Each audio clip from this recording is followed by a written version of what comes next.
Hello and welcome. Today, we are going to tackle a topic that affects so many of us, taxes. We're going to dive deep into the Indian tax system to uncover some really smart and completely legal ways you can keep more of your hard-earned money.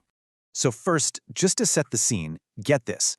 Out of 145 crore people in India, only about 3.2 crore actually pay direct income tax. That is a tiny, tiny fraction, just 2.2% of the population.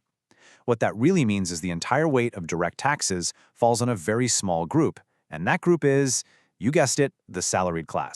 And that weight is heavy. I mean, think about it. For a lot of salaried people, it literally feels like you're working for 3, sometimes even 4 months of the entire year just for the tax man. That is a huge financial hit that affects everything from what you can save to how you can live.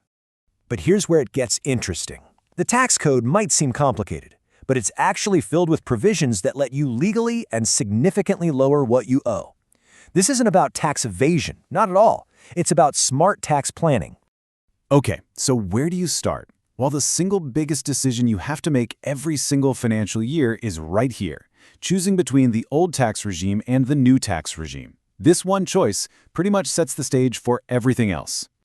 So here's the fundamental trade-off. The old regime is all about deductions. It gives you access to over 50 different ways to lower your taxable income, but the tax rates themselves are higher. The new regime, on the other hand, scraps almost all of those deductions, but in return, it gives you lower, friendlier tax rates. So the question is simple. Do you want more deductions, or do you want lower rates? And you know what? You can probably figure this out in about 60 seconds. Seriously. First, just figure out your total annual income, your CTC. Then, make a quick list of all the deductions you could possibly claim. We'll get into those in a sec. Now, here's the magic number. If all your deductions add up to more than roughly 8.5 lakhs, the old regime is probably going to save you more money. If it's less than that, the new regime's lower rates are likely your best friend. Okay, so if you're leaning towards the old regime, your mission, should you choose to accept it, is to max out those deductions. Let's kick things off with two of the most powerful and common ones out there: house rent allowance and what I like to call good loans. This is a classic hack that so many people don't know about. You might think you can't claim HRA if you live with your parents, but you absolutely can. The only catch is the house has to be legally in their name. The key here is to do it by the book. Create a proper, formal rent agreement and make sure you transfer the rent every single month through a bank transaction. This makes it a legitimate financial arrangement, and it's a win-win. You get a tax deduction, and your parents get rental income. All right, let's talk about debt for a second.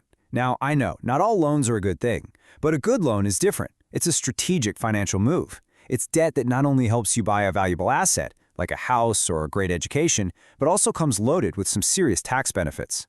And just look at the power of a home loan. A single person can claim up to 1.5 lakhs on the principal part and another 2 lakhs on the interest part. You add that up, and that is a massive 3.5 lakh reduction from your taxable income, just from one loan. But wait, it gets even better. If you and your spouse are both working and you take out a joint home loan, you can basically double that benefit.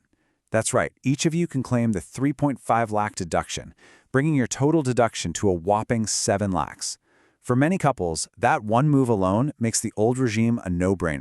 And please do not sleep on education loans. Under Section 80E, the interest you pay on a loan for higher education is 100% deductible for up to 8 years. And get this, there's no upper limit, no cap. Whether you pay 3 lakhs or 5 lakhs in interest a year, you can claim the whole amount. It's truly one of the most powerful deductions on the books. Okay, we've covered the fundamentals. Now, let's level up. Let's get into some next-level strategies that can lead to some truly mind-blowing tax savings, stuff that goes way beyond your standard deductions. So, how about this for a crazy idea? What if I told you that you could get that 20 lakh car you've been dreaming of, but your effective cost would actually be closer to 10 lakhs? Yeah, it sounds impossible, right? But it's totally doable through something called a company car lease policy. Let me show you the math. Okay, at first glance, this table might confuse you. If you take a loan for a 17 lakh car, your total cash out of pocket over 4 years is about 20.3 lakhs. With a lease, it's even higher, almost 24 lakhs. So you're probably thinking, wait a minute, where's the saving? Well, magic isn't in the cash flow, it's in the tax savings. You see, under a lease policy, the car is technically a perk from your employer. This means the lease payment, your driver's salary, fuel, maintenance, all of it gets paid from your pre-tax salary. Since you never actually receive that money in your bank account, you don't pay any tax on it. This creates this enormous tax saving, in this example over 13 lakhs, which drops your real effective cost to under 10 lakhs. It's amazing. And now, for what might just be the single most powerful, most unbelievable tax exemption in the entire Indian tax code. Normally, any gift you get from a non-relative that's worth more than 50,000 rupees is taxable. But gifts you receive on the occasion of your marriage are 100% tax-free. I'm not kidding. It doesn't matter who gives it to you, friends, family, anyone. It doesn't matter how much it's worth. This is a once-in-a-lifetime chance to receive huge financial gifts with zero tax liability. So, saving tax on your salary is one part of the puzzle. But what about the money your money is making? Your investments.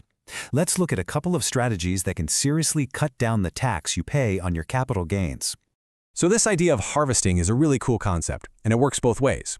When the market is doing well, you can do what's called profit harvesting. Every year, you get a tax-free exemption on long-term capital gains. So by selling and immediately rebuying some of your investments, you can book that tax-free gain each year. Now, when the market is down, you do the opposite, tax loss harvesting. You strategically sell things at a loss to create a tax loss, which you can then use to cancel out taxable gains you might have somewhere else. Now, the trick is knowing which losses can cancel out which gains. You can't just mix and match however you want. As you can see, you can use a stock market loss to offset a gain you made on gold, and a short-term loss is super flexible. But you cannot use a long-term loss against a short-term gain. And this one is critical. You can't use losses from futures and options trading to lower your taxable salary income. So you've probably seen those viral social media posts, right? The ones claiming you can earn 24 lakhs a year and pay zero tax. Is that for real, or is it just clickbait? Well, the truth is, in a few very specific situations, it is absolutely possible. What's really fascinating here are these three completely different and totally legal ways you can pay zero tax on a pretty big income. Professionals like doctors can use something called presumptive taxation. For salaried folks, it's all about maxing out employer contributions to retirement funds like EPF and NPS. And if you've got rental income, the standard deduction is so generous you can earn up to 17 lakhs tax-free. But, and this is a really important but, just saving tax isn't the only goal. The main goal is building wealth. This comparison is pretty eye-opening.